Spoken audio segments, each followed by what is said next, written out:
reflexionando, voy a ejercer, si puedo, mi hiperracionalismo, porque efectivamente Jorge dirigía mi tesis de doctorado y tenía además, digamos, un contacto personal, cotidiano en el instituto, etc.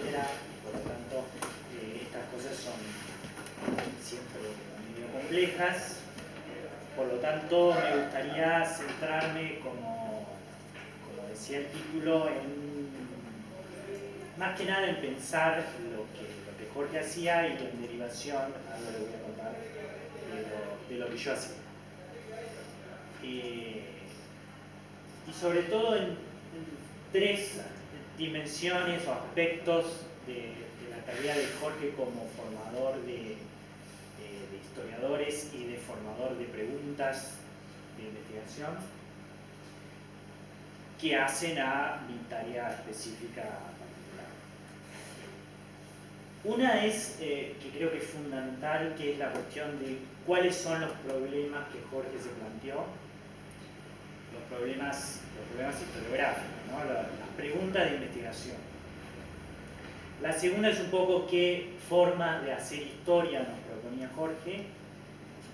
Y la tercera es, que se relaciona bastante con esto, cómo para desarrollar esa forma de hacer historia y responder esas preguntas planteaba la idea de un proyecto colectivo de investigación. Un poco bastante lo que dijeron mis compañeros. No me voy a centrar en algunas cuestiones que tienen que ver con la cátedra, la docencia y la investigación, que es otro tema que también me hubiese gustado, pero bueno, ya mis compañeros dijeron algo sobre eso. Lo primero es la pregunta o el problema. Ahí a mí me parece algo decisivo la ambición, la visión de Jorge de plantear un problema de investigación fuerte, sobre todo en los últimos años, que tenía que ver con una historia de la desigualdad económica de largo plazo en la Argentina y en realidad incluso más allá de la Argentina, ¿sí? Lo pensaba también porque en mi propia experiencia, que ya va bastante extendida respecto del desarrollo de mi propio trabajo doctoral, siempre vuelvo a la importancia que tiene esa pregunta, ¿sí? La importancia que tiene esa pregunta y la importancia que tiene trabajar sobre esos temas y la capacidad que entonces tenía Jorge de formular ese problema y de ponerlo, de valorizarlo, ¿sí? De valorizarlo como una cuestión relevante en varias dimensiones. Una creo que es la que resulta del propio desarrollo de la historiografía, ¿sí? Del propio desarrollo de su trabajo como historiador. Ahí el título de su trabajo en el anuario de IES de la historia agraria y la historia de las desigualdades me parece que sintetiza bastante sobre eso. Pero me parece que la historia y la propuesta de ese como un problema relevante que los historiadores tenemos que afrontar tenía que ver también con otras dimensiones del trabajo del historiador. Uno que me parece muy importante es la relevancia para el presente de esas preguntas hacia el pasado, ¿sí? Y en esto quizás eso es reiterativo, pero la clave política en la cual Jorge leía su propio trabajo de investigación y proponía a los otros que lo hicieran, me parece un elemento fundamental, incluso en la puesta del problema y de la pregunta en una agenda pública, ¿sí? recordaba de mis comienzos de la investigación, una nota que yo leí en el diario Clarín, en la sección de opinión del diario Clarín, que Jorge escribió, que después la busqué, por suerte está en internet. Crecimiento y equidad no son incompatibles, del año 2007, en la que él más o menos resumía algunas de las ideas teóricas fuertes del libro que escribió con Daniel Rivadavia Rosas, sobre la relación entre crecimiento y desigualdad económica, como una forma de intervenir también en el debate público sobre esos asuntos.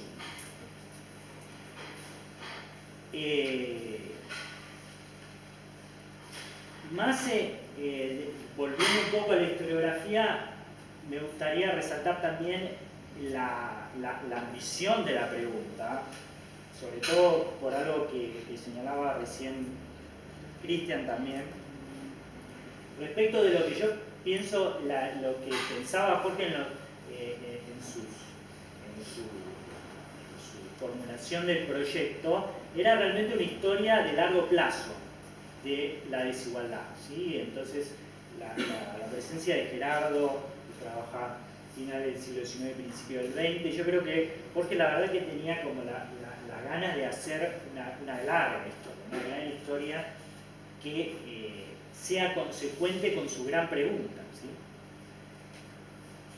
Si uno piensa cómo en la actualidad muchos de los debates, si ustedes quieren, académicos y del debate público tienen que ver sobre la desigualdad, uno puede pensarlo en el texto, en el bestseller un poco raro de Capital en el siglo XXI de Tomás Piketty, que quizás ustedes lo conocen, un texto de historia económica del año, creo que 2013. Yo pienso en qué medida lo que Jorge estaba pensando es efectivamente lo que Piketty hizo para un contexto particular, ¿sí? El contexto particular de los países centrales, ¿sí? Si ustedes quieren. Pero ahí atrás había en el texto, digamos, si ustedes quieren, una lectura paralela, ¿sí? de esas trayectorias. Muestra muy bien, digamos, el punto como ese debate global, que hoy, global entre comillas, de nuevo porque existen muchas asimetrías en ese debate, pero la presencia que tiene esa pregunta en términos de la relevancia para esas cuestiones. Entonces, la capacidad, creo yo, de un historiador, de Jorge Hellman, de plantear, de proponer, de valorizar esa pregunta, me parece el primer elemento fundamental, y lo digo a la parte más personal, por la sencilla razón de que a mí me atrajo mucho la potencia de esas preguntas, ¿sí?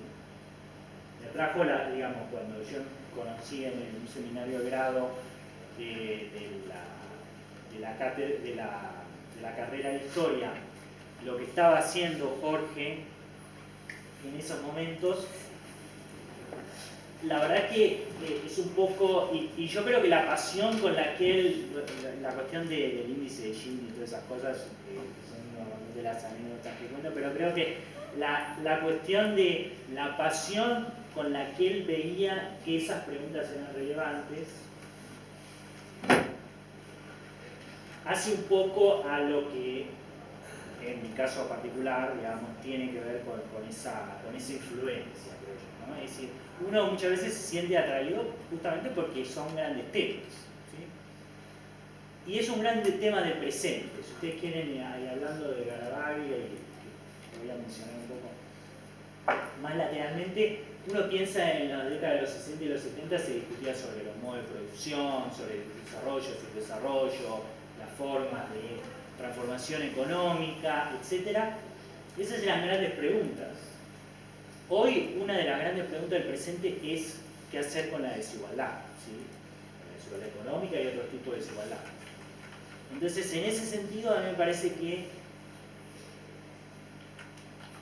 creo yo que parte de la cuestión que muchas veces aparece acá, como de que Jorge, que digamos, tenía esa idea como de meter la historia económica, tiene que ver con que la historia económica está en función de una pregunta que a él lo apasionaba, y yo creo que parte de su tarea docente, de su tarea como investigador, era tratar de generar en el otro esa misma pasión por un tema, por una pregunta de investigación relevante.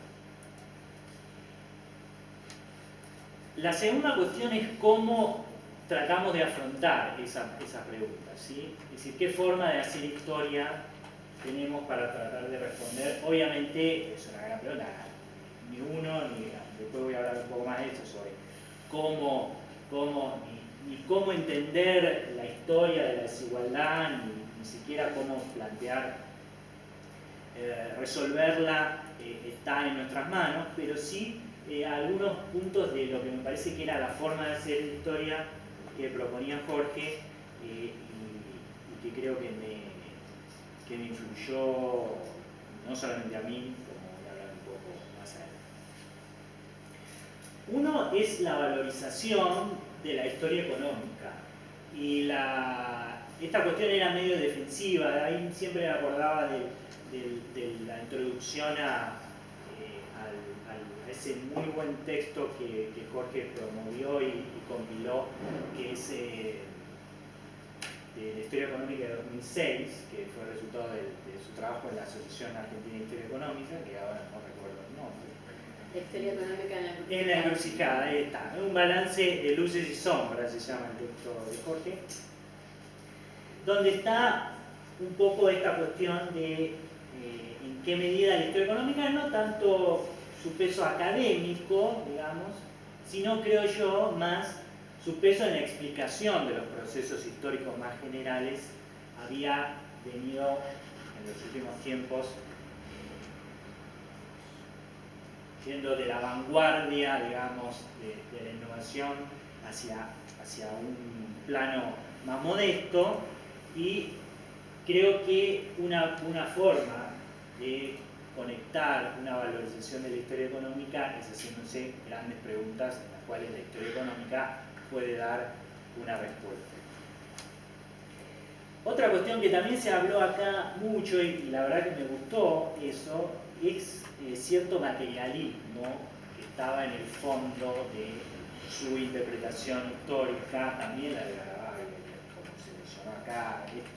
Eso creo que tiene que ver inevitablemente con la historia personal, de trayectoria de formación de ellos como historiadores, ¿no? Hay cosas que son difíciles de sacarse de encima, y yo creo que ese materialismo, entre muchas comillas, entiéndase como una visión general sobre las relaciones entre los niveles de análisis, si ustedes quieren, de la realidad social, porque tiene que ver mucho también con una historia económica que es una historia social, ¿sí? Que es prácticamente difícil de escindir, y con otras características que quizás me extendería mucho: un fuerte rigor metodológicos, que son muy importantes para el trabajo en los métodos cuantitativos, algo sí bien importante, y que sobre todo en los últimos años Jorge había retomado con fuerza, la cuestión de la mirada comparativa, ¿sí? La idea de hacer una historia latinoamericana, o de participar en debates internacionales, no solamente porque uno toma los autores, no solamente porque uno toma las ideas, sino porque Jorge se preocupaba por ir a debatir, digamos, a los propios lugares, campos de la historia económica, a los congresos mundiales de historia económica, etc. Y Daniel también nos puede contar mucho sobre eso. Y en ese sentido, a mí me parece de nuevo algo que lo pensaba quizá más desde el modesto lugar personal, cómo se puede participar de esos debates y de cómo afrontar esas preguntas, debates que en la historia económica global están, digamos, monopolizados por ciertas formas de hacer historia que no son exactamente las formas de hacer historia que proponía Jorge, o de hacer historia económica en particular, que tienen que ver con cómo participar de un debate y al mismo tiempo participar de forma crítica en ese debate, ¿sí? Entonces, eso tiene que ver mucho con algunas características como su capacidad polémica, ¿sí? Digamos, sus ganas de discutir, también con su autoridad de investigador, ¿sí? Con su experiencia como investigador, incluso de nuevo como una marca de su época, su formación como historiador, que era un poco más heroica que, podemos decirlo, sí, que la época, digamos, que las épocas en las que nos formamos nosotros. Y yo creo que esa idea en el fondo de que Jorge siempre tenía, incluso en el instituto, de generar debates, de que esta es una época donde no se debate mucho entre los historiadores, ¿no?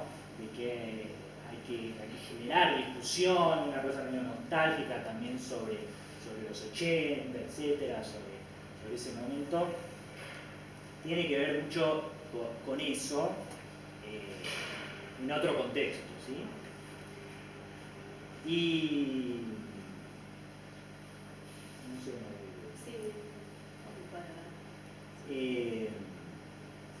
y otra que anoté, que me parece bien importante, que es la cuestión de la forma de escritura, porque hay una cuestión con la historia económica que es bastante importante, incluso con estos temas que a veces justamente suelen ser medio abstrusos, digamos, medio complejos para un público no lego.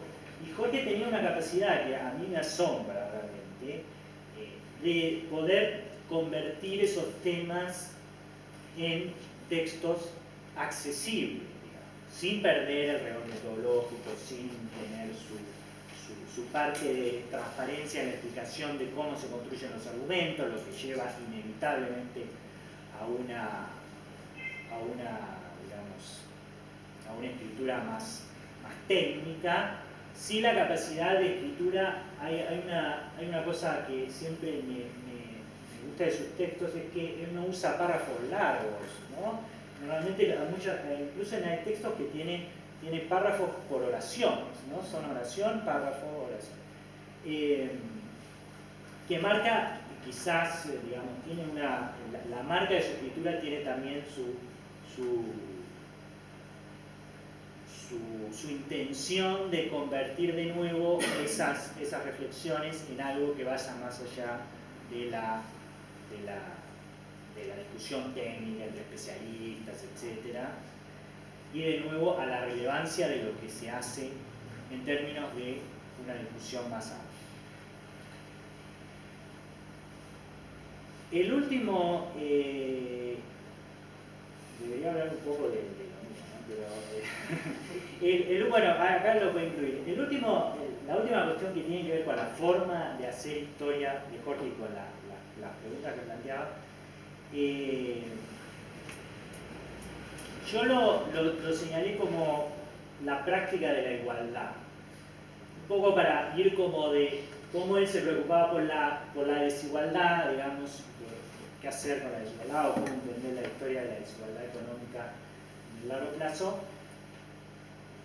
y cómo en su práctica de historiador y en su práctica de profesional tenía un enorme sentido de la igualdad. Y cuando yo digo igualdad, me refiero a muchas de las cosas que ya hablaron mis compañeros antes, y quizás me puedo referir más en particular a mi experiencia en un grupo de investigación en el que yo me incorporé como joven becario, tesista doctoral hace tiempo, porque hay algo que a mí siempre ahora incluso me sorprende de eso, es cómo la idea de Jorge era hacer una historia de nuevo, ¿no? Es decir, hacer una historia de la desigualdad en el largo plazo implicaba juntar las voluntades de mucha gente, de muchas regiones, de los territorios que terminaron formando la Argentina, de distintos periodos, ¿sí? Entonces eso inevitablemente llevaba a un trabajo colectivo, ¿sí? Un trabajo de grupo de investigación que debía cubrir distintos momentos, tiempos, espacios. En mi caso particular, lo que yo estudio es temas vinculados a la desigualdad económica y niveles de vida en la ciudad de Buenos Aires en la primera mitad del siglo XIX. ¿Sí? Esa como parcela, digamos, dentro de esa investigación más general.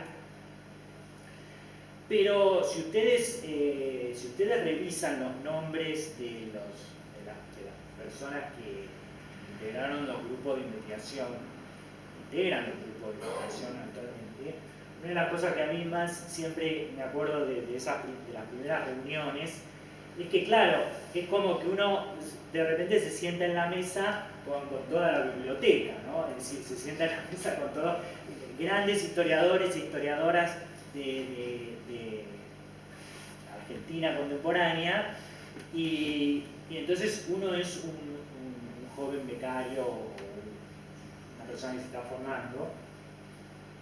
Yo creo que buena parte de la formación tiene que ver con la idea de la igualdad. ¿Qué significa la igualdad? Es decir, no es efectivamente la capacidad de que uno se sienta a una mesa y uno tiene una voz en esa mesa, y uno participa de las discusiones en su medida, en su capacidad de poder plantear en ese momento, presenta lo que está haciendo, y siempre formar parte en ese contexto, digamos, en un marco de respeto, en un marco de comodidad, si ustedes quieren, ¿no? Es decir, sentirse parte de que uno está incorporándose a ese mundo, que es el mundo de los investigadores, de la investigación. En eso tiene que ver mucho, porque lo he experimentado en otros ámbitos de trabajo, tanto en el instituto como en la cátedra, con la capacidad de la dirección de quien encabeza esos proyectos. Y ese claramente es la marca personal de Jorge. En ese sentido, esa frase de Cristian, que a mí también, que en el epígrafe de Cristian, que es de un texto, yo creo que es el texto de Diez, ¿no? El artículo ese, me llamó mucho la atención también cuando yo lo leí. Creo que leí otro texto también reciente de Jorge, donde tenía un poco esa idea, quizás porque estaba, digamos, haciendo como ciertos balances porque estaba iniciando una nueva etapa, o pensaba, digamos, que estaba, por lo menos tomarse un descanso de su tarea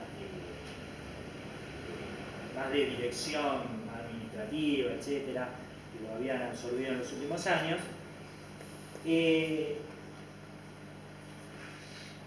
Hay ahí una forma que, de nuevo, es muy difícil, no sé si puedo transmitirlo sin repetirme a esto de cómo se enseña la igualdad, ¿sí? Es decir, cómo se practica la igualdad en lo cotidiano, ¿sí? Eso es algo que yo creo que es como un legado, ¿sí? Como es como una cosa que uno aprende, digamos, de nuevo, porque estas cosas son un poco abstractas, ¿no? Uno habla de la igualdad y de la desigualdad y qué sé yo, pero ¿qué pasa en el mundo cotidiano, en un ámbito específico como el mundo académico, que tiene, respecto de la cuestión de la igualdad, sus, digamos,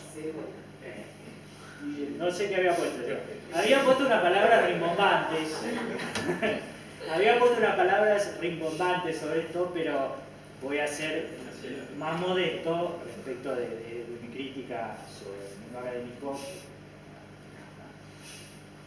Muy tiramos, ¿no?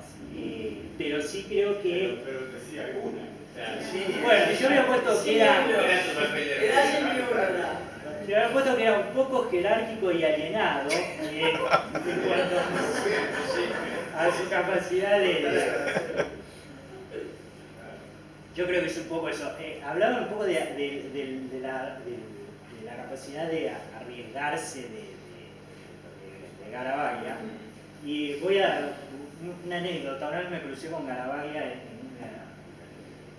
en el archivo, porque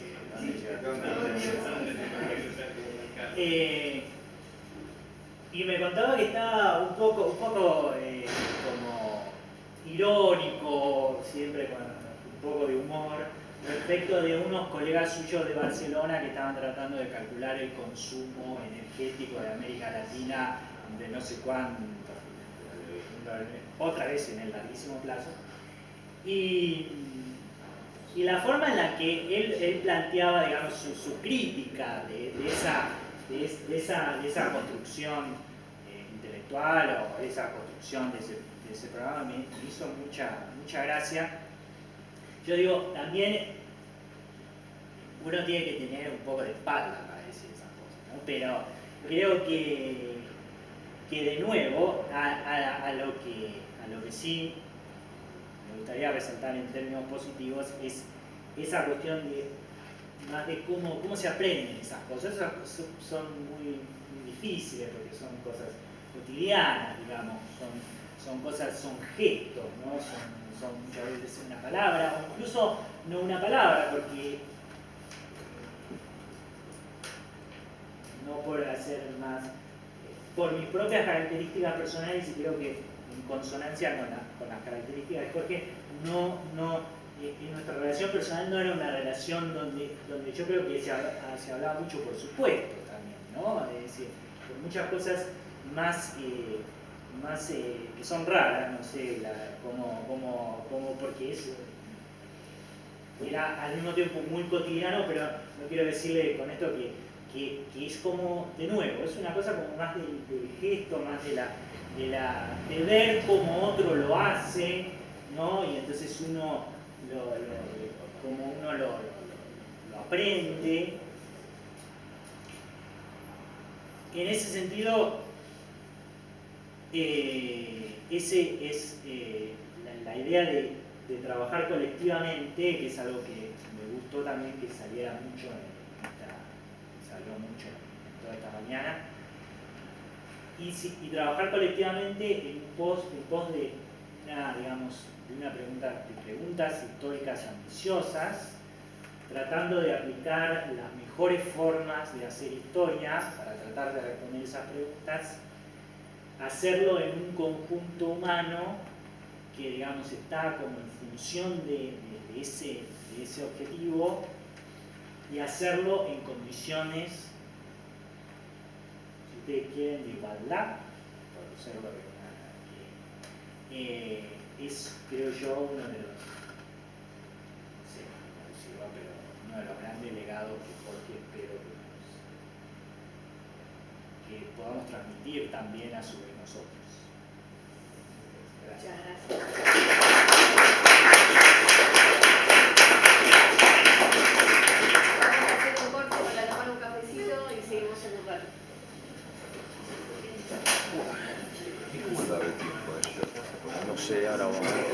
Un gran historiador y una gran persona, que la verdad que es difícil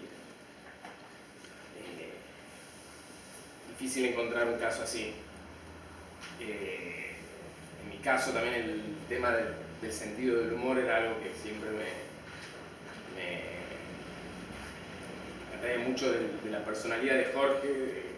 Digamos, nos relacionábamos mucho a través del humor, incluso creo que la primera vez que yo me reúno con él, pues mi formación es económica, o sea, yo soy licenciatura en economía, no en historia, y quería que Jorge me dijera, porque había leído algunos trabajos de él y la verdad que me habían gustado mucho.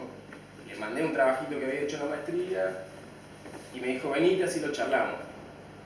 Yo me iba a reunir con Jorge Hellman, ¿sí? Y lo primero que me dice es, así que vos decís que la gran divergencia es posterior a lo que yo digo. Y yo primero que lo pintaba de lleno porque te trataba como de igual a igual, o sea, vos estás discutiendo conmigo porque tenés derecho a discutirme y digamos, yo me acuerdo, le dije, mirá, la verdad que soy economista, para mí la historia empieza en 1880, entonces digamos, se rió y me dijo, dale, trabajemos juntos, la verdad que es un tema que me gusta. Después le tuve que dar la razón de que la gran divergencia no era en mi periodo. De hecho, hay algunas fechas que se acortan. Y lo que más me gustó de Jorge en su manera de trabajar, ya digamos, en lo metodológico, pero que tiene que ver también con esto que hablaban de la apertura que tenía, era, yo le decía que él era de la escuela ecléctica ortodoxa. O sea, y yo era un gran adherente a esa escuela, digamos, pero agarraba en un mismo trabajo Kushner, Stopper Samuelson, Marx, hacía una cosa así, de todo lo usaba bien, o sea, no desechaba ninguna teoría, ningún modelo, todo le servía para explicar algo. Así también las que le parecían una chantada, le daba con un caño merecidamente.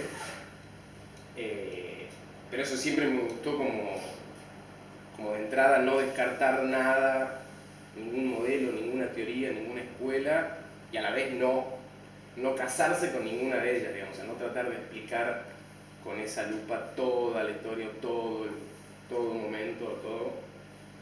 Que en mi caso, que yo vengo de la economía, era como que se me abría un mundo nuevo, digamos, diferente al caso que contaban de que querían que sea más historiador económico, a mí quería que sea más historiador, digamos. Cada vez que metía alguna cita de alguna crónica de un viajero me felicitaba.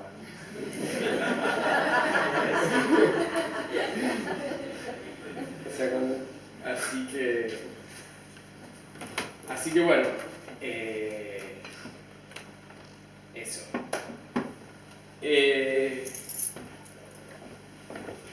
Se hace difícil seguir.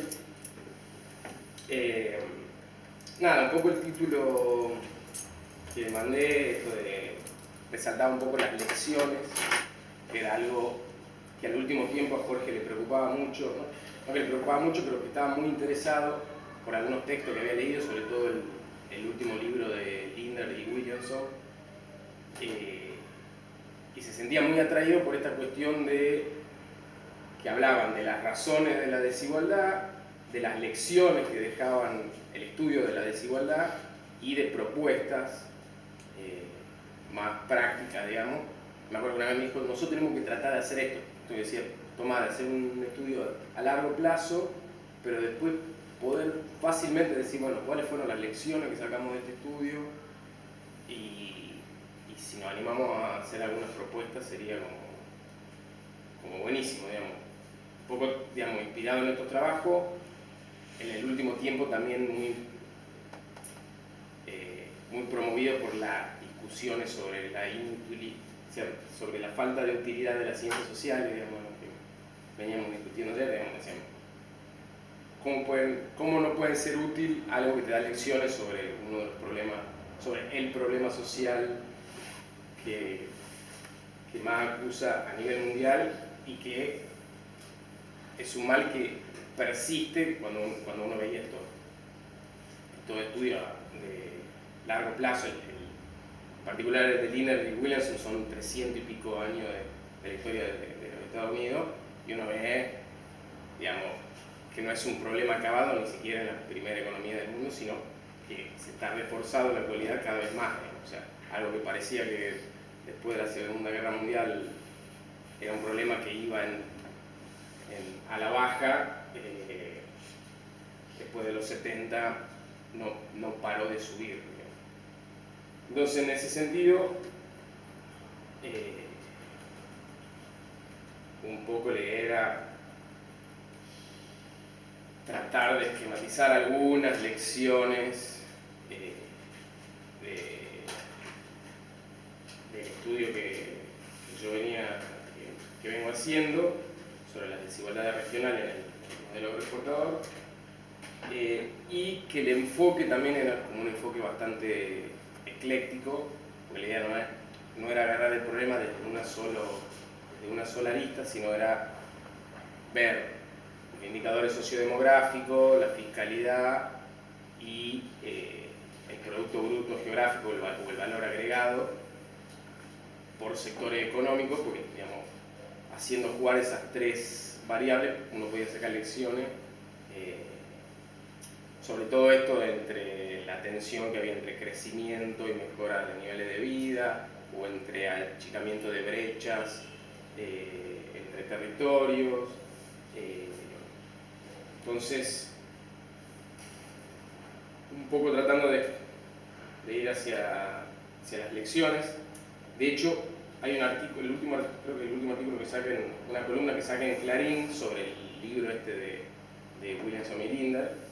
La propuesta del título de ese artículo era algunas lecciones de la historia al norte del río Bravo, la desigualdad ayer y hoy, pero fue publicado algo como un viaje al Estados Unidos profundo, algo así.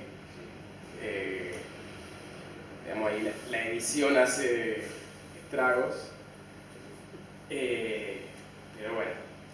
Entonces, estaba como preocupado por esta cuestión de las lecciones, es decir, este estudio que estamos haciendo sirve para sacar lecciones, digamos, en términos de ayer y hoy.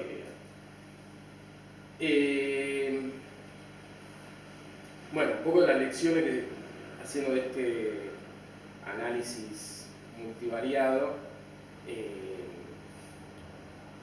y esquematizando la lección, era, en primer lugar, que el mayor incremento en brechas en este periodo no son económicas, sino demográficas y de indicadores de niveles de vida, o sea, conviven achicamiento de brecha económica y ampliación de brechas en los niveles en los indicadores sociodemográficos, que eso era en parte explicada porque ya existía una brecha económica muy grande en el periodo anterior, y que las mayores mejoras se dieron en términos de niveles de vida, sí estuvieron muy concentradas. En cambio, el crecimiento económico en regiones del interior hubo crecimiento económico y los niveles de vida se mantenían o incluso empeoraban. Caso paradigmático, encontramos crecimiento económico en Santiago del Estero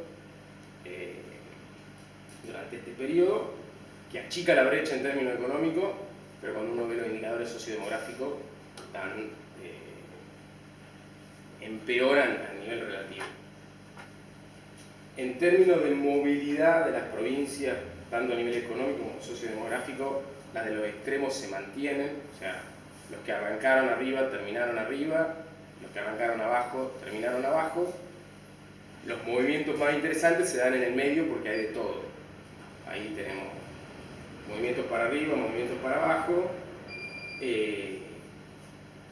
y lo que permite la comparación de la fiscalidad con el valor agregado es ver el crecimiento, pero también cómo se va transformando la matriz productiva de cada una de estas provincias, y a su vez las cajas de recaudación, cómo también se iban transformando.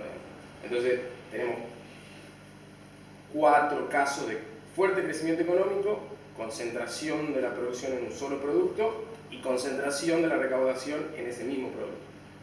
Entonces, con lo cual también empieza a matizarse un poco el mismo crecimiento, o sea, como que no solamente hay que fijarse en el indicador de crecimiento económico y de valor agregado per cápita, sino fijarse un poco qué hay hacia adentro. O sea, en estos casos hay 2 muy conocidos, Tucumán y Mendoza, pero también pasa lo mismo en Santiago del Estero, pasa lo mismo en San Juan,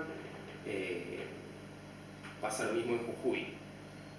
Mucho crecimiento económico a nivel per cápita, pero mucha concentración económica y una mayor dependencia de esa única actividad, tanto en el empleo como en las finanzas públicas, con todas las consecuencias que eso tiene, tanto para cuando esa actividad por la parte cíclica cae, o sea, toda la economía está conectada a esa única actividad, la caja del Estado está atada a esa única actividad, o sea, tanto por la volatilidad que implica eso y tanto, algo que yo no estudio mucho, pero la presión que podían ejercer quienes llevaban adelante esa actividad era mucha.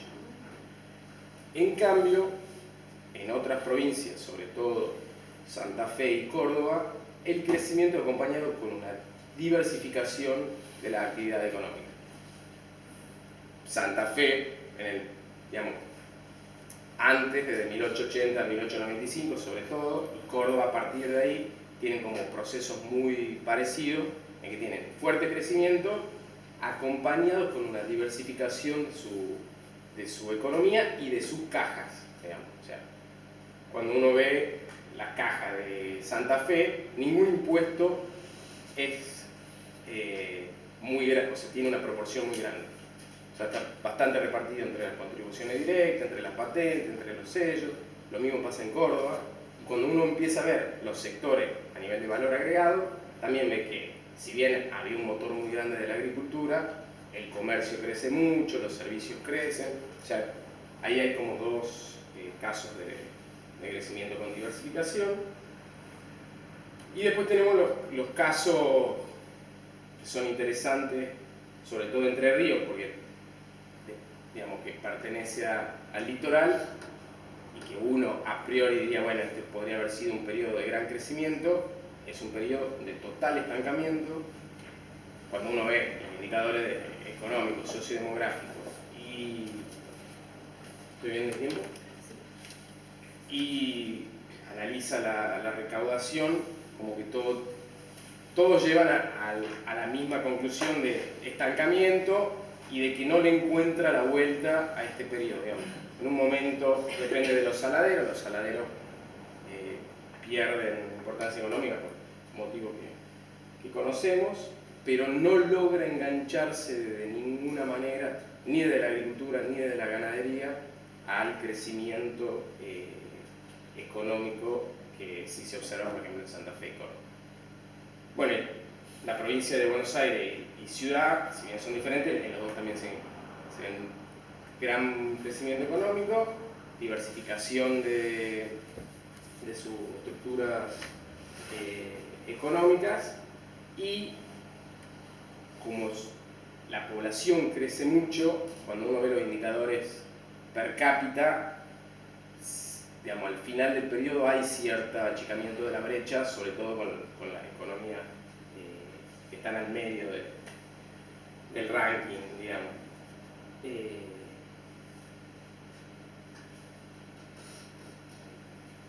Bueno, un poco de resumen es que no hay incompatibilidad entre crecimiento económico y baja de indicadores sociodemográficos. A su vez, el crecimiento económico también puede atraer un atrofiamiento, por decirlo de alguna manera, de las capacidades productivas de un territorio, o sea, que pase a depender de una sola actividad y producto de la especialización, pero cuando eso, y ya es más, nos llevaría al tercer campo de las propuestas, cuando eso no está bajo un plan nacional, donde uno dice, bueno, vos te especializás en tal cosa, pero cuando las papas quemen yo te voy a ayudar, es difícil, digamos, decir, mira, te doy esta posibilidad de especializarte y acá vos te enganchás al crecimiento, pero vas a pasar a depender de una sola actividad. Cuando eso caiga, ¿qué hacemos? Cuando eso caiga, ya sea por lo que puede haber pasado con los saladeros que cayeron porque dejaron, o sea, la tecnología los superó, o lo que puede pasar con los ciclos del azúcar y el vino, que tienen grandes, digamos, tienen muchas fluctuaciones porque son productos, digamos, que van al mercado interno y que rápidamente tenemos crisis de sobreproducción cada X cantidad de años. Y ni hablar con los que quedaron totalmente afuera, o sea, estoy hablando de La Rioja, Catamarca, Salta, digamos, que se vieron totalmente perdidos, digamos, que perdieron sus mercados, tanto de andinos, digamos, que salieron perdiendo desde todo punto de vista porque a la vez tampoco pudieron llevar a cabo ninguno de estos procesos de especialización que le hubiese permitido engancharse de alguna manera.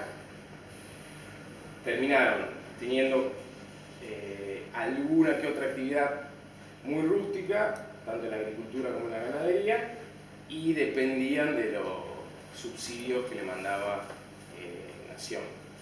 Esto haciendo el paralelo con el título de Jorge, ayer y hoy no hay mucha diferencia. Así que bueno,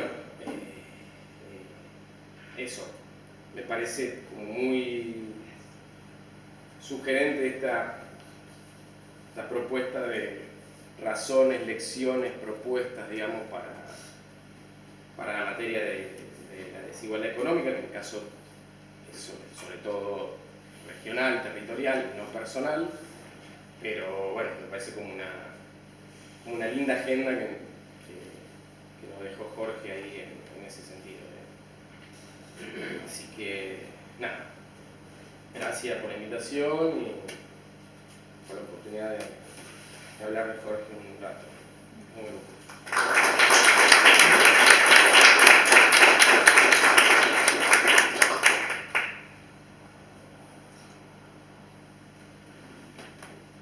Y bueno, llegamos a la última intervención de esta mañana, de Agustín Galimberti.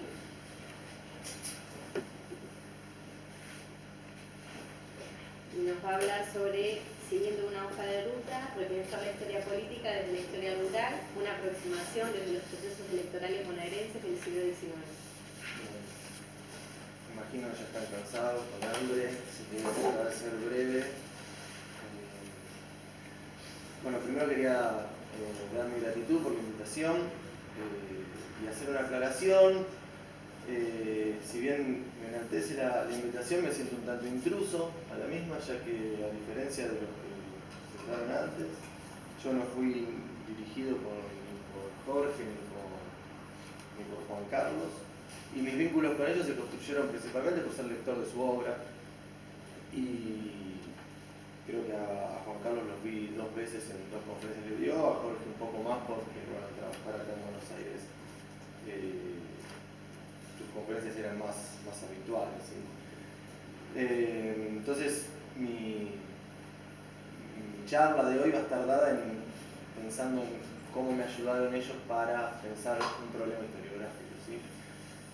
En ese caso va a ser bastante menos emotiva y mucho más impersonal porque la verdad yo no tengo vínculo con ellos de diario ni de YouTube, ¿sí? Bueno, como todos sabemos, ambos han hecho una producción historiográfica muy grande, extensa, que me imagino que ya ha quedado en evidencia, como los ponencias de la tarde también lo van a hacer, ¿sí? De este modo mis palabras no pretenden seguir, digamos, un recorrido ni meticuloso, ni exhaustivo, ni mucho menos completo sobre su obra, sino tan solo destacar algunas contribuciones que a mí me sirvieron. De ahí el título que se me ha ocurrido fue un poco rápida para esta ponencia, tratando de seguir una hoja de ruta, ¿no? Cuando terminé la carrera de historia y surgió en mí esta idea de, bueno, tratar de ver a qué se daba, de qué trataba la investigación, hice una exploración en el archivo de Luján, y a mí me habían llamado la atención encontrar fuentes sobre elecciones, y ahí me acerqué a Robert Fradkin, que luego se iba a transformar en mi director, y empezar a plantear, bueno, cómo generar un problema historiográfico a partir de eso, que era un tema que recientemente había sido muy profundizado. Y la primera sugerencia de él fue, para el verano yo tenía que leer Pastores y Labradores de Juan Carlos, Campesinos y Estancieros de Hellman y Estancia y Sociedad de Carlos Mayo. Fue un verano un tanto aburrido para mí, debo decirlo, porque me pasé contando unidades censales, lenguas de tierra, arrobas y vacas. Es más, tenía un amigo que en ese momento estaba preparando historia argentina y un día me dijo, parafraseando a Atahualpa Yupanqui, las penas son de nosotros, las vaquitas son de Hellman. Sin embargo, terminó el verano y la verdad yo no entendía por qué estaba diciendo eso, porque a mí me interesaba otra cosa, más relacionada con la historia política, y no le encontraba mucho sentido. Sin embargo, seguí las instrucciones de forma bastante obediente. ¿Y qué mostraban esos 3 libros? Entre otros, voy a ser injusto con mucha gente, dado que el homenaje es a 2, pero digamos, La historia rural mostraba unas características de la sociedad rural colonial y postindependiente muy particular y, como dijeron antes, totalmente renovada. Primero por la existencia de una diversidad económica mucho más allá de la ganadería, es decir, la existencia de una agricultura tanto comercial como para el autoconsumo, actividades productivas que principalmente las llevan a cabo digamos, pequeñas y medianas explotaciones, con algunas grandes estancias, y que en ellas era muy importante la presencia de campesinos. ¿Sí? En esto me parece que Garavaglia hacía más énfasis en esta situación. ¿Sí? Y esto se da en un marco de abundancia de tierras y, como bien decían antes, con un régimen de propiedad difuso, en transformación y bastante diverso. En un marco, y no quiero volver a la famosa discusión que se dio acá en el anuario, de relativa escasez de mano de obra, ¿sí? Y que esta relativa escasez se daba en gran parte porque buena parte de los que deberían ser los trabajadores tenían acceso a medios alternativos de subsistencia, ¿sí? Esto generaba una sociedad muy particular, que era una sociedad con, diría yo, una movilidad social ascendente.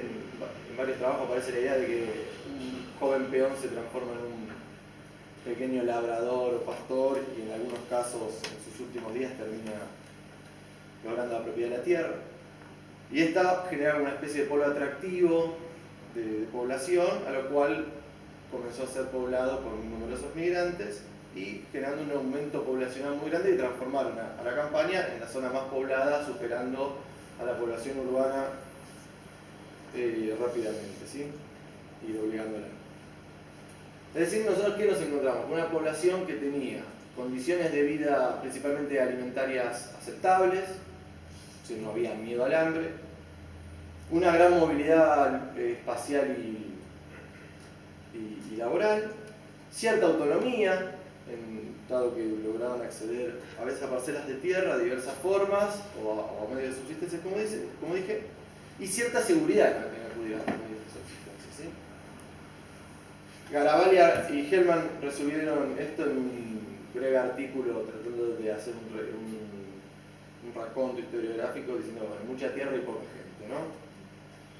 Bueno, pasó el verano, yo tenía estas comprobaciones, no sé si tan claras como las tengo ahora, y me tocaba, digamos, en el orden que me había propuesto mi director, empezar a leer qué se sabía sobre las elecciones, no solo en la campaña de Buenos Aires o en el ámbito rioplatense, sino en Hispanoamérica, porque la idea era contextualizar el caso en términos hispanoamericanos. Y ahí la bibliografía quedaba algo bastante claro, se sabía bastante sobre las elecciones en la ciudad, principalmente el tándem Ternavasio-Sábato dividiéndose del siglo XIX, con el debate, algunas contribuciones de Darío Cantoni y Jorge Jorrat, y para el final del siglo, bueno, la tesis clásica de Natalia Botana sobre el orden conservador. Sin embargo, se sabía muchísimo menos de lo que ocurría en los pueblos rurales, y según mi mirada, digamos, los pueblos rurales funcionaban como una especie de espejo negativo de lo que ocurría en la ciudad, ¿sí? De ahí surgió una caracterización en la bibliografía sobre los procesos electorales rurales que tenía algunos tópicos, entre muchos, pero me interesaría marcar por lo menos tres. Uno es la escasa participación electoral, salvo durante el rosismo, por la apatía y desinterés de los pobladores rurales. Esto devenía de algo mucho más profundo que se evidenciaba en la sección, que era la inexistencia de conflicto político y por ende de lucha política. Y el tercero era el enorme poder que tenían los jueces, en este caso los juzgados de paz, los jueces de paz, sobre la población. De esta forma se generó un esquema electoral donde la Ciudad de Buenos Aires mandaba quien debía tener que ser el candidato a elegir, el juez de paz hacía unas elecciones muy sencillas que tenían carácter unánime. Y en definitiva, esta interpretación se basaba en poner en plano político el correlato de una estructura social que esta bibliografía caracterizaba como simple y basada en el par estanciero-peón, ¿no? Así, voy a citar algunas referencias para que se vea lo que digo. y de autores de muy diverso origen y formación e importancia historiográfica, por cierto. Así, si para Emilio Rabiniani las elecciones eran, cito, una parodia, para Tulio Alperín, vuelvo a citar, la escasa cantidad de sufragantes era fruto de la indiferencia y la apatía general de los pobladores rurales, los cuales estaban bajo sólidos feudos electorales dominados por el poder de los terratenientes. La imagen de John Lynch era aún más categórica al decir que, vuelvo a citar, los gauchos analfabetos no podían votar como hombres libres, el sistema electoral era un fraude y una farsa. Las elecciones eran un procedimiento absurdo. Si bien estos historiadores que enumeré no tomaban a las elecciones como su tema central y a su vez eran previos de lo que se conoció como la nueva historia política, que vino a renovar, entre otras cosas, los estudios electorales, sí daban una imagen que parecía ser repetida y que anulaba la posibilidad de la investigación, ¿no? Ahora, lo más curioso era que aquellos que vinieron a renovar los estudios de las elecciones, que tuvieron eje en la ciudad de Buenos Aires, digamos, reproducían la misma imagen, o por ahí con algunos matices, pero era bastante similar. Por ejemplo, Hilda Sábato, en un trabajo, digamos, de los primeros que hace junto a Elías Palti, donde su eje estaba obviamente en la segunda mitad del siglo XIX, pero hacía una especie de bueno, que había pasado antes. Terminaba por decir prácticamente lo mismo, vuelvo a citar, votaba muy poca gente y en la campaña el caudal de los votos controlados por los hacendados permitió a los sectores más moderados dominar la Junta de Representantes. Finalmente, el caso central para mi problema eran los estudios de Marcela Ternavasio, que si bien habían renovado completamente nuestros conocimientos sobre las elecciones, bien, sobre los pueblos rurales mantenía con algunos matices, diría yo, la misma imagen. Y perdonen que siga citando.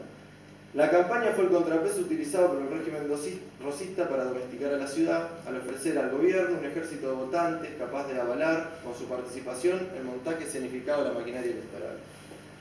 Y este control electoral era logrado, vuelvo a citar, gracias al ascendente que el juez tenía sobre los pobladores, dada la propia estructura social del campo, más simple que homogénea.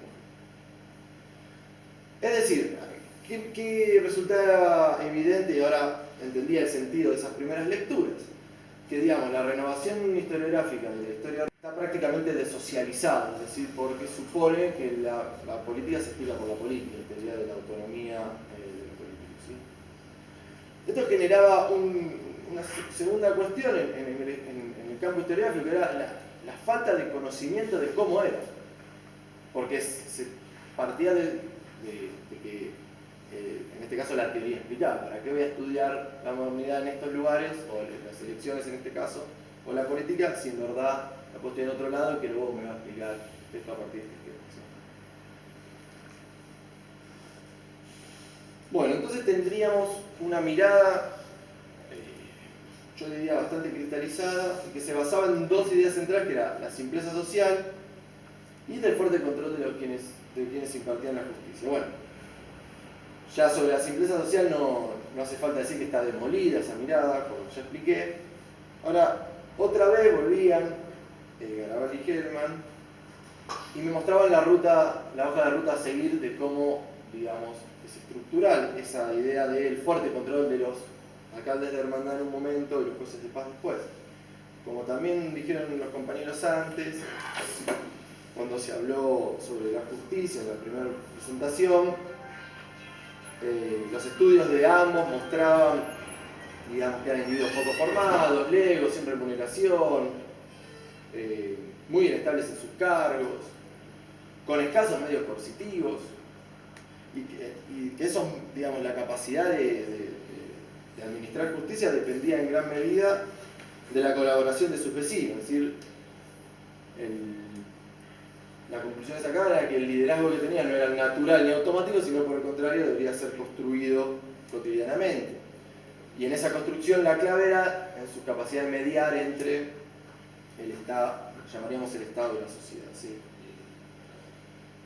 De esta forma, los supuestos, digamos, básicos que informaban esa imagen pasiva, subordinada, apática de las elecciones se desplomaban, ¿no? Y siguiendo, me parece, esta imagen no está tan claro en el texto, lo volví a releer hace poco, el texto que escribe Juan Carlos sobre Areco, pero me parece que esto estaba en la cabeza, en el texto no aparece tan claro, por ahí en el libro de Areco, que engloba toda su producción, sí. Se hacía 3 preguntas básicas, era cuántos votaban, quiénes votaban y qué conflicto generó. Y partía de una idea muy sencilla, que es que las características sociales locales tienen que haber influido de alguna forma en cómo se implementó el sistema representativo basado en elecciones populares. Y la evidencia mostraba, y él tomaba solo 5 casos, 5 elecciones, era un número de votantes muy alto, mucho mayor al que se suponía, es más, en algunos casos superaba en proporción a lo que sucedía en la ciudad.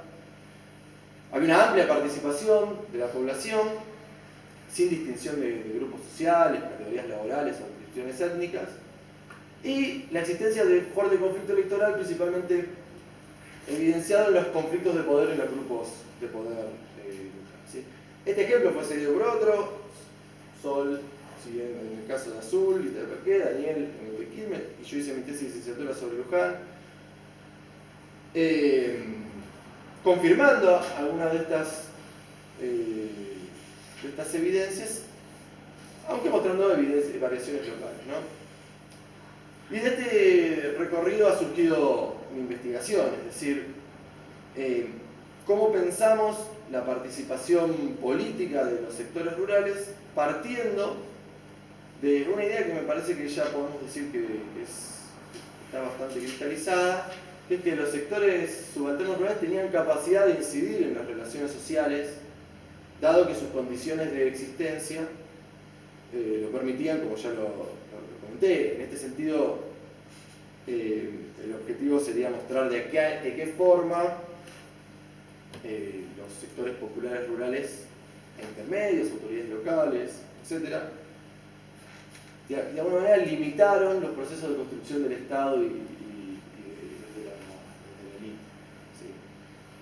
Había traído algunos gráficos para mostrarles sobre qué nos muestra esto, pero me parece que nos llevaría mucho tiempo, y bueno, será otro momento para presentar los resultados de la investigación. Y tan solo me gustaría, dado que es un homenaje, agradecer la influencia que han tenido en cómo pensar un problema. Me suele ocurrir que cuando me voy de viaje planeo una hoja de ruta con lugares de interés, sitios a los que quiero ir a partir de averiguar, ¿no? Y sin embargo al volver generalmente me maravillo más por lo que recorrí en el medio, que yo no sabía que existía, y que generaba un nuevo descubrimiento que lo que yo había marcado antes. De esta forma, un escritor estadounidense una vez dijo que las personas no hacen los viajes, sino son los viajes los que hacen las personas. Bueno, me parece que en ese sentido la lectura de una historiografía, de una obra tan amplia, diversa y extensa como la de Juan Carlos Jorge, ofrece la misma situación. Uno puede prever lo que va a encontrar, bueno, por los títulos, etc. Sin embargo, me parece que eso quedó en más evidencia en ponentes anteriores que trabajaron con él. Si uno está atento, tiene ánimos de explorar la experiencia, en este caso sería de investigar, más que de recorrer, siguiendo la metáfora, la experiencia suele resultar sumamente enriquecedora porque uno va a descubrir nuevas cosas que a priori no estaban y van a permitir generar una propia formación. En ese sentido, parafraseando la frase, diríamos que los historiadores no hacen libros o investigaciones, sino son los libros, en mi caso de otros, los que hacen los historiadores. Bueno, muchísimas gracias.